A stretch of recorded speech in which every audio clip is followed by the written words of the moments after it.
Avant l'hommage de la nation à l'ancien Premier ministre Clément Mwamba ce mardi 25 janvier, le Premier ministre chef du gouvernement a reçu dans la matinée l'ambassadeur de France au Congo, François Barato.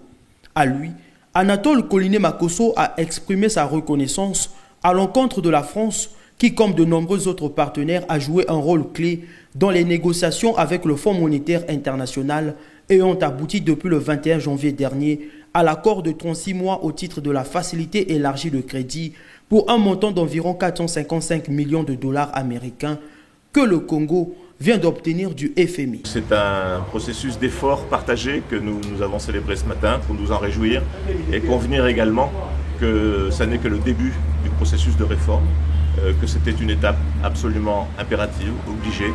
Maintenant que la confiance est restaurée, le travail peut commencer sur des bonnes bases et nous resterons, j'ai assuré le Premier ministre que nous resterons aux côtés du Congo pour l'aider à mettre en œuvre tout ce qui a été prévu à Washington. Le Congo, désormais cité pays conforme aux exigences du Fonds monétaire international, devra bénéficier d'un appui budgétaire de la France. Nous avons aidé autant que possible notre partenaire congolais à satisfaire aux exigences du Fonds monétaire international et nous en sommes ravis. Maintenant l'accord est conclu.